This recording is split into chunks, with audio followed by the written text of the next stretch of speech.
ఆశ్చర్యం ఏమిటంటే సుబ్బరాయుడు కుటుంబ సభ్యులు పోలీసులకు ఫోన్ చేసి 2-3 గంటల కిందట కూడా ఫోన్ చేసి ఊరిలో ఘటన జరగబోతా ఉంది, బయట నుంచి వ్యక్తులందరూ కూడా మోహరించినారు అని చెప్పినా కూడా కనీసం వచ్చి కాపాడే ప్రయత్నం కూడా జరగల.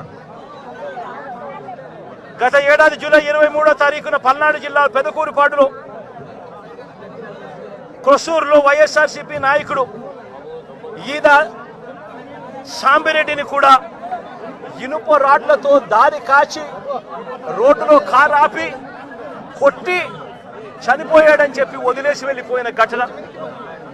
చివరకు తను హాస్పిటల్లో చేరడం, బ్రతకడం, ఈ రోజుకి కూడా తనకు 2 కాళ్ళు 2 చేతులు కూడా ఈ రోజుకి కూడా ఆపరేషన్ చేసి అవి బతికించే కార్యక్రమాలు చేసే కార్యక్రమాలు ఈ రోజు కూడా జరుగుతూ ఉంది. పల్నాడు జిల్లా వినుకొండలో గత ఏడాది జూలై 17వ తారీఖున వైఎస్ఆర్సీపీకి చెందిన రషీద్ అనే యువకుడిని దారుణంగా నరికి చంపిన పరిస్థితులు మన కళ్ళ ఎదుటే కూడా కనిపించాయి. ఈ ఘటన నేషన్ వైడ్ ఢిల్లీలో మేము దీక్ష చేస్తూ రషీద్ను చంపిన నడి రోడ్డు మీద చంపిన ఘటనను కూడా ఢిల్లీలో దీక్షను చేస్తూ యావత్ దేశానికి కూడా చూపించిన పరిస్థితి కూడా చూసాం. చంద్రబాబు నాయుడు గారి పరిపాలనలో ఈరోజు ఏం చేస్తా ఉన్నారు అనంటే దొంగ సాక్ష్యాలను వీళ్ళే క్రియేట్ చేస్తా ఉన్నారు. వీళ్ళే దొంగ సాక్ష్యాలను క్రియేట్ చేసి వీళ్ళకు నచ్చని నాయకులందరినీ కూడా ఒక పద్ధతి ప్రకారము కేసుల్లో ఇరికించి జైళ్ల పాలు చేసే కార్యక్రమము, చంపించే కార్యక్రమాలు దగ్గర నుండి చంద్రబాబు నాయుడు గారు చేస్తా ఉన్నారు. మొన్ననే పోసాని కృష్ణమురళిని చూసాం. పోసాని కృష్ణమురళి అనే వ్యక్తి సినిమాలో దర్శకుడు. ఆ మనిషి చేసిన తప్పల్లా ఏమిటంటే నంది అవార్డు తనకు ఇస్తే నంది అవార్డును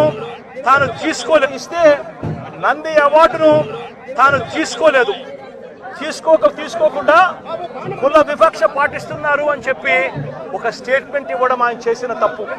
2017లో ఆయన చేసిన ఈ తప్పుకు ఈరోజు ఇన్ని సంవత్సరాల తర్వాత ఆయన మీద 18 కేసులు పెట్టి ఆయన జైలు చుట్టూ తిప్పి ఏకంగా 1 రోజుల పైన ఆయన జైల్లో పెట్టించే కార్యక్రమాలు చేశారు.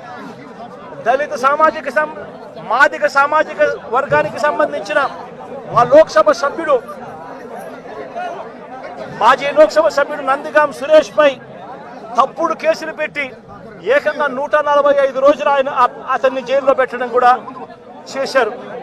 మాజీ ఎమ్మెల్యే పిల్లని రామకృష్ణారెడ్డి ఇతని మీద కూడా కుట్రపూరితంగా తప్పుడు కేసులు పెట్టి 55 రోజుల పాటు ఇతన్ని కూడా జైల్లో పెట్టించే కార్యక్రమాలు చేశారు.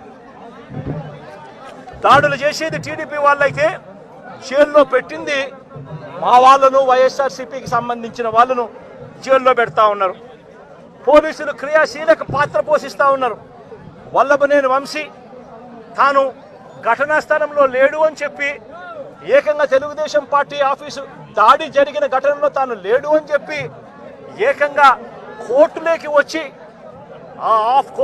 వచ్చి తెలుగుదేశం పార్టీకి సంబంధించిన వ్యక్తి, పనిచేస్తా ఉన్న వ్యక్తి కోర్టు 18 సార్లు ఆయనకు వాయిదాలు పిలిస్తే 18వ తారీఖు రాని తప్పని పరిస్థితిలో పోలీసులే తనను ప్రవేశపెడితే కోర్టు ముందర తానే వంశీ అనేవాడు అక్కడ లేడు అని చెప్పిన తర్వాత కూడా వంశీని అదే కేసులో ఇరికిచ్చి అదే కేసులో వంశీని ఇబ్బంది పెడుతూ ఇప్పటికి 50 రోజుల నుంచి వంశీని కూడా జైల్లో పెట్టించే కార్యక్రమాలు చేశారు.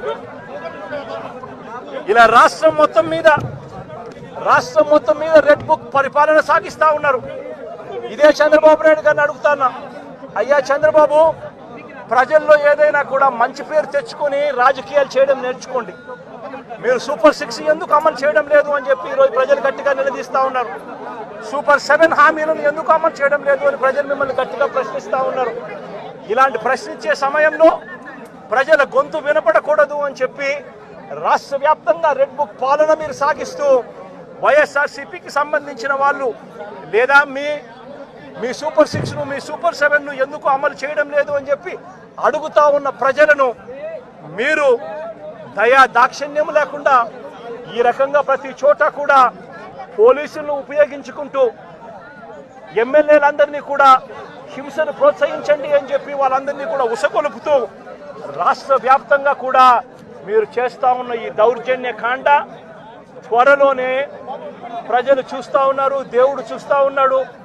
ఖచ్చితంగా మీకు బుద్ధి చెప్పే పరిస్థితి త్వరలోనే వస్తుందని చెప్పి ఈ సందర్భంగా చంద్రబాబు నాయుడు గారికి గట్టిగా మందలిస్తూ చెప్తా ఉన్నా. అదే మాదిరిగా ఇంకొక విషయం కూడా చెప్తా ఉన్నా. అదే విధంగా ఇంకో విషయం కూడా చెప్తా ఉన్నా. ఇదే చంద్రబాబు నాయుడు గారికి చెప్తా ఉన్నా, ఇదే పోలీసులకు చెప్తా ఉన్నా. పోలీసులు ఎవరైతే చంద్రబాబు నాయుడు గారిని మెప్పు కోసం చంద్రబాబు నాయుడు గారి మెప్పు కోసం ఎవరైతే వాళ్ళ టోపీ మీద ఉన్న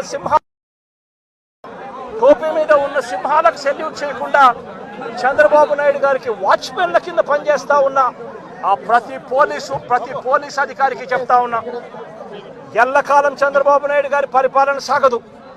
చంద్రబాబు నాయుడు గారి పరిపాలన త్వరలోనే వస్తుంది. ప్రతి పోలీస్ అధికారికి కూడా చెప్తా ఉన్నా, మీ బట్టలు ఊడదీస్తామని చెప్పి ప్రతి పోలీస్ అధికారికి కూడా చెప్తా ఉన్నా. మీ యూనిఫామ్ తీస్తాం, చట్టం మిమ్మల్ని నిలబెడతాం, దోషులుగా మిమ్మల్ని నిలబెట్టి మీ యూనిఫామ్ తీయించి మీకు ఉద్యోగాలు లేకుండా చేస్తామని కూడా ఈ సందర్భంగా ఇప్పటికైనా చెప్తా ఉన్నా. ప్రతి పోలీస్ అధికారిలో కూడా మార్పు తెచ్చుకోండి. ఎల్లకాలం ఇదే పరిపాలన సాగదు. మీరు చేసిన ప్రతి పనికి కూడా వడ్డీతో సహా లెక్కేసి మిమ్మల్ని దోషులుగా నిలబెట్టి మీతో కక్కిచ్చే కార్యక్రమం ఖచ్చితంగా చేస్తామని చెప్పి కూడా ఈ సందర్భంగా ప్రతి పోలీస్ అధికారికి కూడా చెప్తా ఉన్నాం. జగన్, పోలీసులను బట్టలు ఉడదీసి కొడతా అంటున్నావు. పోలీసులు ఏమన్నా నువ్వు ఇస్తే వేసుకున్న బట్టలు అనుకున్నావా? కష్టపడి చదివి రన్నింగ్ రేసుల్లో ఎగ్జామ్స్లో పాస్ అయి ఎన్నో వేల మంది పోటీ పరీక్షల్లో నెగ్గి వేసుకున్న యూనిఫామ్ ఇది. నువ్వెవడో వచ్చి ఉడదీస్తా అంటే ఉడదీయడానికి ఇదేమి అరటి తొక్క కాదు. మేము నిజాయితీగానే ప్రజల పక్షాన్ని నిలబడతాం, నిజాయితీగానే ఉద్యోగం చేస్తాం, నిజాయితీగానే చస్తాం. అంతే తప్ప అడ్డమైన దారులు తొక్కం. జాగ్రత్తగా మాట్లాడు. జగన్, పోలీసులను బట్టలు ఉడదీసి కొడతా అంటున్నావు. పోలీసులు ఏమన్నా నువ్వు ఇస్తే వేసుకున్న బట్టలు అనుకున్నావా? కష్టపడి చదివి రన్నింగ్ రేసుల్లో ఎగ్జామ్స్లో పాస్ అయి ఎన్నో వేల మంది పోటీ పరీక్షల్లో నెగ్గి వేసుకున్న యూనిఫామ్ ఇది. నువ్వెవడో వచ్చి ఉడదీస్తా అంటే ఉడదీయడానికి ఇదేమి అరటి తొక్క కాదు. మేము నిజాయితీగానే ప్రజల పక్షాన్ని నిలబడతాం, నిజాయితీగానే ఉద్యోగం చేస్తాం, నిజాయితీగానే చస్తాం. అంతే తప్ప అడ్డమైన దారులు తొక్కం. జాగ్రత్తగా మాట్లాడు.